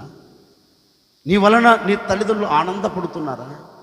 నీ వలన నీ తల్లిదండ్రులు దుఃఖిస్తున్నారా? ఒకసారి ఆలోచించుకుని. ఆ వృద్ధాప్యంలో అబ్రహాం ఎక్కుళ్ళు పెట్టి ఏడుస్తున్నాడు. అబ్రహాం, దేవుని దగ్గరికి వెళ్ళకపోయావా? దేవుని పాదాలు పట్టుకోకపోయావా? దేవుని గోజారకపోయావా అని అడిగితే అబ్రహాం ఒక్కటంటాడు, నేను ఏమని దేవుని దగ్గరికి వెళ్ళాలి? నేను చేసింది తప్పు చేశాను. ఇప్పుడు తప్పు చేసిన నేను దేవుని దగ్గరికి వెళ్ళి అయ్యా నా కొడుకును దీవించయ్యా అని ఎలా చెప్పగలను? చెయ్యకూడని తప్పు నేను చేశాను. ఇప్పుడు నా దేవుని దగ్గరికి వెళ్ళి తల ఎత్తి కూడా నేను అడగలేకపోతున్నా. నేను నా దేవుని దగ్గరికి వెళ్ళి నా దుఃఖాన్ని నేను పంచుకోలేకపోతున్నా. ఎందుకంటే నేను అవిధేయమైన పని చేశాను, చెయ్యకూడని పని చేశాను. శారమ్మ చెప్పిన దానిని బట్టి నేనేం చేశాను? నా దేవునికి విరోధమైన కార్యాన్ని నేను మూటకట్టుకున్నాను. గనక నేను నా దేవుని దగ్గరికి వెళ్ళి నా దేవునితో నేను చెప్పుకోలేను, నా వల్ల కావట్లేదు అని ఒక్కడే ఎవరికి చెప్పుకోలేక ఆ ముసలితనంలో ఓ చోట కూర్చొని గుండెలు బాదుకుంటూ ఏడుస్తున్నాడు. నా కుమారుని సంగతి ఏంటి? నా కుమారుడు ఎలా బ్రతకగలడు? నా కుమారుడు ఎలా జీవించగలడు? ఇదిగో ఇంటిని విడిచి వెళ్ళిపోతున్నాడే, ఇంట్లో నుంచి బయటికి అడుగు పెట్టబోతున్నాడే, వారి జీవితం ఏ విధంగా మార్చబడుతుంది, వాడి బ్రతుకు ఏ విధంగా మార్చబడుతుందని తల్లిదండ్రులు ఆ తండ్రి ఆ పిల్లవాడిని బట్టి ఏం చేస్తున్నాడండి? కుమిలి కుమిలి కుమిలి ఏడుస్తున్నాడు. వయసు ఎంత? చేతికి కర్ర వచ్చేసింది, నడవలేని స్థితి, నిలబడలేని స్థితి, ఎప్పుడు తనను ప్రాణం విడుస్తాడో అర్థం కాని ఒక అయోమయంలో పడిన ఆ ముసలితనం, ఆ స్థితిలో అతన్ని బట్టి ఏడుస్తుంటే దేవుని దగ్గరికి వెళ్ళి అడగకపోయిన అబ్రహాం, దేవుని దగ్గరికి వెళ్ళి అడగకపోయినా, దేవునితో విన్నపించుకోకపోయినా, దేవునికి తెలియచెప్పకపోయినా దేవుడు చూస్తూ ఊరుకోలేదండి. దేవుని దగ్గరికి వెళ్ళి చెప్పలా, అయ్యా నాకు దుఃఖం కలిగింది, నా కుమారుని సంగతి ఏంటి అని. ఒక్కడే ఒంటరిగా నిలబడి ఏడుస్తుంటే దేవాతి దేవుడు ఎవరిని చూచాడు? చెప్పరేంటండి? ఈ పిల్లవాడిని బట్టి కన్నీరు కారుస్తున్న ఆ అబ్రహామును చూచి తిన్నగా దేవుడే అబ్రహాం దగ్గరికి వచ్చాడు. అబ్రహాం దగ్గరికి వచ్చి, అబ్రహాం ఏంట్రు బాబు ఇలా ఉన్నావు? అయ్యా ఎవరు?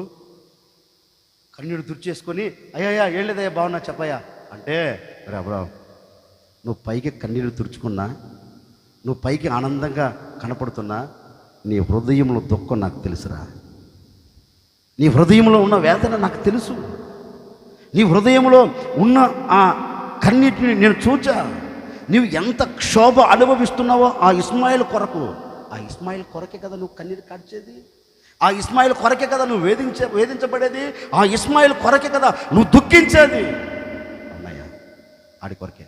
ఎందుకంటే ఇంటిని విడిచిపెడితే వాడు ఏమైపోతాడని బాధపడుతున్నానయ్యా. అప్పుడు దేవాతి దేవుడు అంటాడండి, అబ్రహాం ఈ విషయంలో నీవు కన్నీరు కార్చవలసిన అక్కర్లేదు.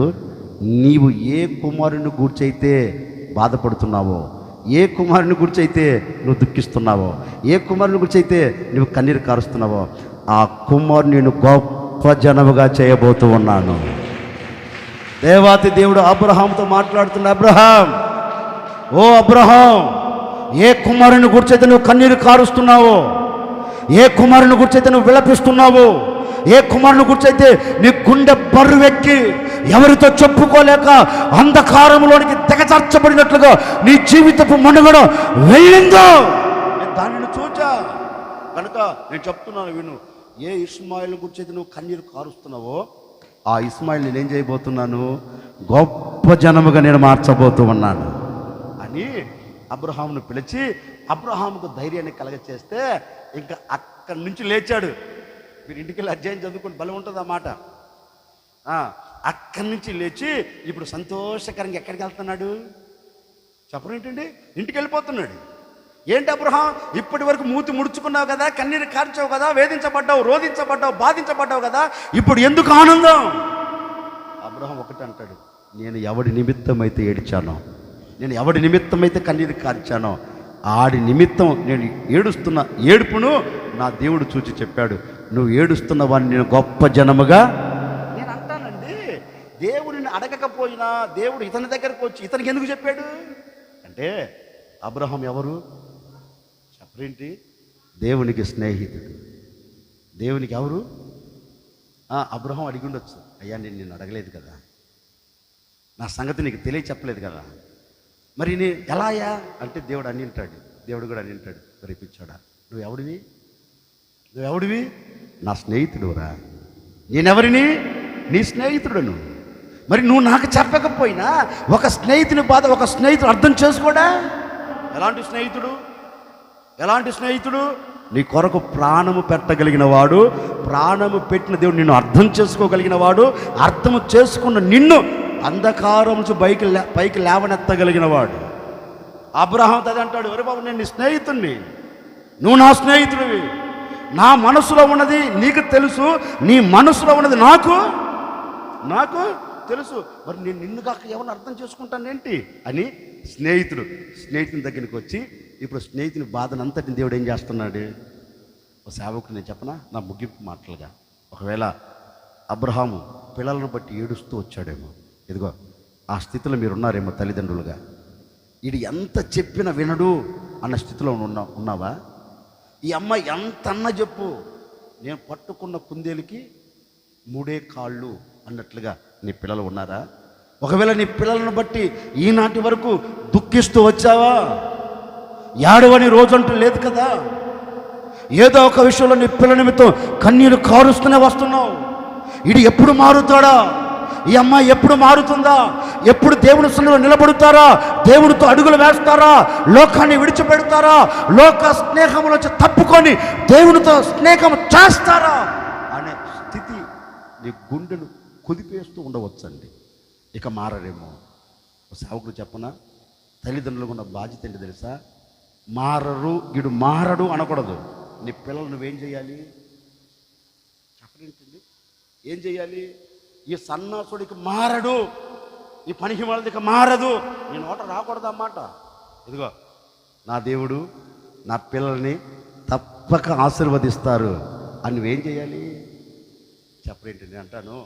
ఇదిగో ఈ బలుపును కనిపెట్టింది ఎవరు? థామస్ కదా. ఆయన గారు ఒక స్కూల్లోకి వెళ్తే ఆ స్కూల్లో ఉన్న టీచర్లు చెప్పి, మీకు తెలియదు స్టోరీలు ఏం కాదులే, సందర్భం వచ్చి చెప్తున్నాను. టీచర్లు అన్నారంట వాళ్ళ అమ్మకు ఉత్తరం రాసి, అమ్మా నీ కొడుకు చవట, ఎందుకు పనికిరాడు, వీడికి చదువు అవ్వదు గనుక ఈయన తీసుకుని వెళ్ళి ఈడుంటే మా స్కూల్లో పిల్లలు కూడా అని చెప్పి పంపిస్తే, ఆ అమ్మ దాని ఉత్తరం చూసి ఏడిచి ఏడవని రోజు అంటలేదంటది. కొడుకు వచ్చి అడిగాడంట, అమ్మ ఎందుకు ఏడుస్తున్నావు అని అడిగితే, అయినా నీకు చెప్పే జ్ఞానం ఆ టీచర్లకు లేదంట. చూడండి తల్లి చూడు ఎంత చక్కగా చెప్తుందో. ఒరే నువ్వు చవటారా అనలా. మనోళ్ళు నోట వచ్చే మాట అంటే, ఒరే నువ్వు చదవు మొద్దోడివి, వాడు మొద్దోళ్ళగా తయారవుతాడు. తల్లిగా నువ్వేం చేయాలి? ఆశీర్వదించాలి నీ బిడ్డలని. తల్లిగా నువ్వేం చేయాలి? నీ బిడ్డలను దీవించాలి. నీ నోట వస్తున్న దీవెనపు వచనము నీ బిడ్డల మీద దేవుడు నిలబెడతాడు. నీ బిడ్డలను చెప్పించకూడదు. నీ నోట శాప వచనం రాకూడదు. మనకున్న బుద్ధి ఏంటో తెలుసా? నువ్వు మారవు, పోతావు. అది పోద్ది ఖచ్చితంగా, నిజం. పోద్ది అనకూడదు. నీ బిడ్డలు నువ్వు ఆశీర్వదించాలి, నీ బిడ్డలు నువ్వు దీవించాలి. నీ నోట దీవెన వచనం నీ నోట ఉండాలి. ఆ అమ్మ కుమారునితో చెప్పింది, నాన్న నువ్వు వెళ్ళే స్కూల్లో నీకు చదువు చెప్పగలిగిన జ్ఞానం వాళ్ళకి లేదు, అందుకే మేము చెప్పలేకపోతున్నాం నీ కొడుకును, ఇంకెక్కడైనా జాయిన్ చేసుకోమని చెప్పారు. అందుకని నా మాట విన్నాయన అని తల్లి ఒళ్ళో కూర్చోబెట్టుకొని తల్లి ఏం నేర్పింది? ఏంటండి ఏం నేర్పింది? నేనంటానండి, ఆ తల్లి అతనికి చెప్పిన ఆ మాటే ఏం మాట? శాపంతో కూడినది కాదు. శాపంతో కూడినది కాదు. ఆ మాట ఆ తల్లి తన కుమారుని ఆశీర్వదిస్తూ ఆ తల్లి తన కుమారుని చెప్తే ఆ చిన్న వయసులో ఏమర్థమవుతుందండి వాడికి కదా. తిన్నగా ఆ తల్లి చెప్పుకుంటూ అతన్ని ఆశీర్వదించుకుంటూ ఒకరోజు కన్ను మూసింది. వీడు పెద్దవాడు ఎంత అయిపోయిన తర్వాత అసలు ఏం రాశారని చూస్తే దాంట్లో రాశారంట, నీ కొడుకు చావట, నీ కొడుకు దేనికి పనికిరాడు, నీ కొడుకు దేనికి ఉపయోగపడ్డు, ఎందుకు ఉపయోగపడ్డు, ఈయన్ని మా స్కూల్లో జాయిన్ చేసి వ్యర్థం, వీడి వలన మా పిల్లలు పాడైపోతున్నారు.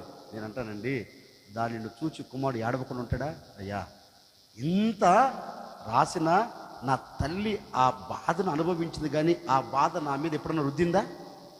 చెప్పరేంటండి, బాధ అనుభవించింది నా తల్లి, కానీ ఏ రోజు కూడా ఒరే నువ్వు పనికి అంటే ఎట్లా నేను అంటారండి. ఈరోజు ప్రపంచానికి వెలుగు కలుగుతుందంటే ఎవరి వలన ఏంటండి ఈరోజు మన ఇంట్లో లైట్ వెలుగుతుందంటే చీకటి తొలగిపోయిందంటే ఎవరి వలన? నేను అంటానండి, ఆ తల్లి దీవించిన దీవెన వచ్చినమే ప్రపంచానికి అతని వెలుగుగా ఏం చేసింది? నేను ఇంకో మాట చెప్పనా? ఏసన్న గారు వాళ్ళ అమ్మ ఏసన్న గారిని అనేదంట, ఒరే నువ్వు పిచ్చోళ్ళలాగా ఉన్నావురా, నువ్వు అమాయకులాగా ఉన్నావురా, ఒరే నేను చస్తే నువ్వు ఎలా బ్రతుకుతావో నాకు అర్థం కాదురా అని ఏడ్చేదంట. ఎవరు? ఏసన్న గారు వాళ్ళ అమ్మ. ఎవరిని చూచి? ఏసన్న గారిని రోజు ఏడ్చిన, ఒరే నువ్వు అమాయకుడురా, ఉన్న వాళ్ళందరికంటే నువ్వే అమాయకుడివి, నువ్వే పిచ్చోడివి, నేను ఉన్నంతకాలం నీకేం కాదు, నేను చస్తే నువ్వు ఏమైపోతావు అని ఆ అమ్మ పోయింది. ఎక్కడికి? నేనంటాను ఆ అమ్మ పోయింది, కానీ నేనంటాను ఏసన్న గారిని ఏసై విడిచిపెట్టాడా? ప్రపంచం మొత్తాన్ని ఏసన్న గారిని తిప్పేశాడు దేవుడు. ప్రపంచము నలుమూలల క్రైస్తవ లోకానికే ఒక వెలుగుగా దేవుడు నిలబెట్టాడు. నిలబెట్టలేదా? నేనంటాను ఏసన్న గారు పేరు తెలియనివాడు ఎవడున్నాడు? క్రైస్తవుడు. ఏసన్న గారు రాసిన పాట పాడని ప్రపంచం ఏదుంది? క్రైస్తవ ప్రపంచం. ఎవరి నోట చూసినా ఏసన్న గారు రాసిన పాట పాడి తీరాల్సిందే. నేనంటానండి, ఎందుకు పనికిరావు, వరే నేను పోతే అన్నది ఆయమ్మ పోయింది. ఆయమ్మ పోయినా దేవుడు విడిచిపెట్టాడా? చెప్పరేంటండి? ఒక మాట చెప్పనా? నీ బిడ్డలను నిండుగా ఆశీర్వదించి చూడండి, ఆడు మొద్దోడైనా అదే చోట నీ బిడ్డల ఖ్యాతిని నా దేవుడు విస్తరింప చేయబోతూ ఉన్నాడు. నీ బిడ్డలు నీకు ఘనతను తీసుకుని వచ్చేవారిగా చేయబోతూ ఉన్నాడు. నీ బిడ్డలను చూచి నువ్వు బాధపడవలసిన అవసరం లేదు. ఒకవేళ ఈ 4 మాసాలు నీ పిల్లలను చూచి నువ్వు బాధపడ్డావేమో, 4 మాసాలు నీ పిల్లలను చూచి కన్నీరు కార్చావేమో, 4 మాసాలు నీ పిల్లలను చూచి గుండెలు బాదుకున్నావేమో, ఇక ఈయన మారడు, ఈ అమ్మాయి మారదు, ఈ పిల్లల జీవితం ఇంతే అని దుఃఖ సాగరములో నువ్వు నిలిచిపోతూ వచ్చావేమో నాకు తెలియదండి. కరుణ కలిగిన దేవుడు నీ దుఃఖాన్ని చూచిన దేవుడు ఈ మధ్యాహ్నపు వేళ మీతో చెప్పక్కనే చెబుతూ ఉన్నాడు, ఇదిగో నీ పిల్లలను బట్టి కలుగుతున్న నీ దుఃఖాన్ని నేను తీసివేయబోతూ ఉన్నాను. ఇక మీదట నీ పిల్లలను ఘనంగా నేను నిలబెట్టబోతూ ఉన్నాను. ఇస్మాయేలును హెచ్చించిన దేవుడు, గొప్ప చేసిన దేవుడు, విస్తరింప చేసిన దేవుడు ఈ ఆవరణంలో కూర్చున్న మీ పిల్లలను కూడా నా దేవుడు విస్తరింప చేయబోతూ ఉన్నాడు. ఘనతాస్పదముగా నిలబెట్టబోతూ ఉన్నాడు. ప్రతి వారిని కనపరచబోతూ ఉన్నాడు. నీ పిల్లలకు నా దేవుడు విలువను కలగ చేయబోతూ ఉన్నాడు. ఎవడు నీ పిల్లలను అవమానపరిచాడో, ఎవడు నీ పిల్లలను కించపరిచి మాట్లాడుతూ వచ్చాడో అదే నోరు ఇక మీదట ఒప్పుకోబోతుంది. నీ దేవుడు, నీవు ఆరాధించే దేవుడు నీ బిడ్డలను గణపరిచారనే మాట అన్యజనుల నోట వచ్చినట్లుగా దేవుడు ఈ మాసంలో కార్యము జరిగించబోతూ ఉన్నారు. నీ నోరు ఒప్పుకునేటట్లుగాను దేవుని కార్యం నీ గుడారం పట్ల దేవుడు చేసి ముగించబోతూ ఉన్నారు. ఏ పిల్లలను చూచైతే నువ్వు ఏడుస్తున్నావో, ఏ పిల్లలను చూచైతే నువ్వు బాధించబడుతున్నావో ఆ పిల్లల జీవితమును నా దేవుడు ఆశీర్వాదకరంగా కట్టి ముగించబోతూ ఉన్నాడు. ఆశీర్వాదకరంగా సమాజంలో నిలబెట్టబోతూ ఉన్నాడు. ఇక నీ పిల్లలను చూచి నువ్వు ఆనందపడే రోజులు రాబోతూ ఉన్నాయి. నీ పిల్లలను చూచి సంతోషపడే రోజులు రాబోతూ ఉన్నాయి. ఆ రోజులు ఎప్పుడో కాదు, ఈ 5వ మాసంలో నా దేవుడు ప్రారంభించబోతూ ఉన్నారు. ఆ కార్యమును నీ గుడారం పట్ల చేసి ఆయన అక్షరాలుగా ముగించి నీ హృదయమునకు నా దేవుడు ఆనందాన్ని కలగ చేయబోతూ ఉన్నారు. చెప్పండి కొంచెం గట్టిగా. ఏం చేయబోతున్నాడు ఇప్పుడు ఆయన? ఏం చేయబోతున్నాడు? ఏ పిల్లలను చూచైతే నువ్వు వేధించబడ్డావో ఆ పిల్లలను చూసి సంతోషపడే దినాలు నువ్వు చూడబోతూ ఉన్నావు. చూసావు కదా ఇప్పటి వరకు, ఒరే ఏందిరా, ఒరే నా వయసు అయిపోతుంది, నీ వయసు అయిపోతుంది, ఏందిరా నీ జీవితం అని ఏడుస్తూ ఉన్నావు కదా ఇప్పటి వరకు. ఈరోజు విశ్వసించి అబ్రహాము కన్నీరు కార్చిన, ఒకవేళ మీరు కన్నీరు కారుస్తూ దేవునితో చెప్పండి. అబ్రహాం చెప్పలేకపోయాడు, ఈరోజు మీరు చెప్పండి, అయ్యా నా పిల్లల భవిష్యత్తు ఇలా ఉందయ్యా, ఇక మీదట నేను వారిని చెప్పించను. నా మాట వినండి, ఎప్పటికీ మరలా చెప్తున్నా, ఆడు ఎలాంటి ఆడైనా, మరలా చెప్తున్నా, అలా ఎలాంటి వాళ్ళైనా మీ నోట శాపం రాకూడదు పిల్లలకి. రే నువ్వు పాడైపోతావు అనగాకండి. నా మాట వినండి, సేవకుడు చెప్తున్నాను, నువ్వు కన్న బిడ్డలే కదా, ఎందుకు చెప్పిస్తున్నా? నువ్వు కన్న బిడ్డలే కదా, 9 మాసాలు మోసి కని పెంచిన బిడ్డలే కదా, ఎందుకు చెప్పిస్తున్నావు? నీ నోట ఎందుకు శాపం? నీ నోట తల్లిగా నీ నోట రావాల్సిన శాపం కాదు. ఏం రావాలి? ఆడు ముద్దడైనా అయినా నువ్వు చదివితే బాగుంటావురా, నువ్వు చదివితే బొరకెక్కిద్దిరా, ఏయ్ నువ్వు బాగుంటావురా అని ఒకసారి వాడిని ఆశీర్వదించి చూడండి. వాడి జీవితం ఆశీర్వాదకరంగా నిలబడకపోతే నన్ను అడగండి. ఆడు ఎలాంటి వాడు, ఎంత మూర్ఖుడైనా ఆ మూర్ఖుని మార్చగలిగిన దేవుడు మహనీయుడు లేడా మనకి? ఉన్నాడు. నువ్వు ఆశీర్వదించండి. నా ప్రభు అక్షరాలుగా నేను ముగిస్తున్నాను, ఈ మాట మీతో చెప్తున్నానండి. ఇదిగో ఈరోజు నిండారుగా నీ పిల్లల్ని దీవించి చూడండి. ఆ దీవెన వచ్చిన నీ బిడ్డల తల మీద నా దేవుడు నిలిపి, ఎక్కడ నీ బిడ్డలకు అవమానం కలిగిందో అక్కడ నీ బిడ్డలు నా దేవుడు తలను పైకి ఎత్తబోతూ ఉన్నాడు. నీ బిడ్డల తల ఇప్పుడు నీ ఇంటి పక్క ఈడు మారది, నీ కొడుకు మారు, నీ కూతురు మారు, ఈ అమ్మ ఇంతే, ఎంత చెప్పిన ఉండదు అన్న నోరే చెప్తుంది. ఏమని? ఇదిగో నీ బిడ్డలు మారిపోయారా అనే మాట వారి నోట వచ్చేటట్లుగా దేవుడు అక్షరాలుగా నెరవేర్చబోతూ ఉన్నాడు. దేవునికి స్తోత్రం. అబ్రహాము జీవితంలో జరిగింది అదే. వాడితో చెప్పుకోలేక కుమిలిపోతుంటే దేవుడు దిగి వచ్చి, అబ్రహాం ఎందుకు నా మాట విను, నువ్వు ఎవరి నిమిత్తమైతే ఏడుస్తున్నావు వాడిని నేను కూడా మీతో అదే చెప్తున్నా. మీరు ఎవరి నిమిత్తమైతే ఏడుస్తున్నారో వారిని నా దేవుడు గొప్ప జనముగా మార్చబోతూ ఉన్నారు. ఎవరి నిమిత్తం ఏడుస్తున్నావు? నీ పిల్లల నిమిత్తమే కదా, నీ పిల్లల నిమిత్తమే కదా. నీ పిల్లల నిమిత్తం ఏడుస్తున్న నీ పిల్లలు నా దేవుడు ఏం చేయబోతున్నాడు? ఒక మాట చెప్పండి, నా దేవుడు నా పిల్లలను ఆశీర్వదించునుగాక. మనస్ఫూర్తిగా చెప్పండి. మీరంతా ఇప్పుడు ఎవరు? నాకు ఒక తండ్రిగా నేను మిమ్మల్ని అందరి ప్రతి దినం ఆశీర్వదిస్తున్నాను కదా, మరి నీ బిడ్డలు నువ్వు ఎందుకు ఆశీర్వదించలేకపోతున్నా? సరే ఆలోచించండి. ఆత్మ సంబంధంగా దేవుడు ఇచ్చిన ఈ పిల్లల్ని ఒక తండ్రిగా ఆశీర్వదించేటప్పుడు 9 మాసాలు కడుపులో మోసావు కదా, నీ రక్తాన్ని పంచి ఇచ్చావు కదా, నీ ప్రాణము పెట్టి కన్నావు కదండి, మరి వాడిని ఎందుకు చెప్పిస్తున్నా? ప్రాణం పెట్టావు కదా, ప్రాణము పోతున్న సంగతిని తెలిసి కూడా సంతోషకరంగా అప్పగించుకున్నావు కదా, మరి అలాంటి బిడ్డను ఎలా చెప్పించగలుగుతున్నావు నువ్వు? అసలు ఆలోచించండి. ఈ రోజు నుంచి ఒక నిర్ణయం మార్చుకోండి, పద్ధతులు మార్చుకోండి. ఓ తండ్రిగా ఈరోజు నేను మిమ్మల్ని ఆశీర్వదిస్తున్నట్లుగా మీ బిడ్డలను ఈ రోజు నుంచి నిత్యము వాడు ఏం చేసినా ఒరే దేవుడు నిన్ను దీవించను కాక, దేవుడు నేను బాగు చేయను కాక అని చూడండి. వాడి చరిత్రని దేవుడు ఏం రాస్తాడు? తిరగ రాస్తాడు. ఎంతటి మూర్ఖుడైనా బైబిల్లో చదవలా, మూర్ఖుడిని దేవుడు మార్చలా. మరి నీ బిడ్డలంతా దేవునికి అసాధ్యమైంది ఏముంది? అది మనసారా కోరుకుంటున్నాను. ఇదిగో దేవుడు నాకు ఆత్మ సంబంధంగా ఇచ్చిన ఈ బిడ్డలందరినీ, ఈ పిల్లల కుటుంబాలన్నిటినీ ఇది మొదలుకొని ప్రభు వచ్చేంత వరకు సంతోషముతో నిలబెట్టునుగాక, ఆనందముతో నిలబెట్టునుగాక, ఆనందకరంగా మిమ్మల్ని నడిపించునుగాక. నేను ఆశీర్వదించాను కదా, మీ బిడ్డలు కూడా మీరు ఇంటికి వెళ్ళేటప్పుడు ఆశీర్వదిస్తూ వెళ్ళండి. ఎలా కాసేపు వచ్చి ప్రేమ వచ్చినప్పుడు నా బుజ్జారి కొండ, నా ఇత్తడి కొండ, నా ఇనుము కొండ అంత నువ్వు మీ నాన్నగారా, మరి మీ వాళ్ళ నాన్న కాక కాదు. నేనంటాడు ప్రేమ వచ్చినప్పుడు అబ్బో ఎంత గారము, అంత మీ నాన్నేరా నువ్వు, అంత నువ్వు నాలాగానే ఉన్నా. నేను నీలాగా కాక మీ వాళ్ళ నాన్న లేక పోతులాగా ఉంటాడేంటి, పిచ్చి మొక్కలు కాకపోతే అంత నువ్వు నేనేరా, అంత నువ్వేరా అంట. ఎప్పుడు గారాబం వచ్చింది, మరి గారాబం పోయినప్పుడు ఒరే సన్నాస అలా రాకూడదు. నేను అంటాను ఇక మీద మీ పద్ధతిని మార్చుకోండి. మీ పిల్లలు మారలేదు కదా, మీరు మారండి. నేను కోరుకుంటున్నాను. ఇదిగో ఈ దినము నుండి నా దేవుడు నీవు ఎవరి నిమిత్తమైతే ఏడుస్తున్నావో ఆరి నిమిత్తం ఇక మీద నీకు దుఃఖం లేకుండా నీ కుటుంబానికి నా దేవుడు సంతోషమును కలగ చేయబోతూ ఉన్నాడు. హల్లెలూయా. 2 మాటలు మీతో చెప్పా. దేనిని బట్టి దుఃఖం?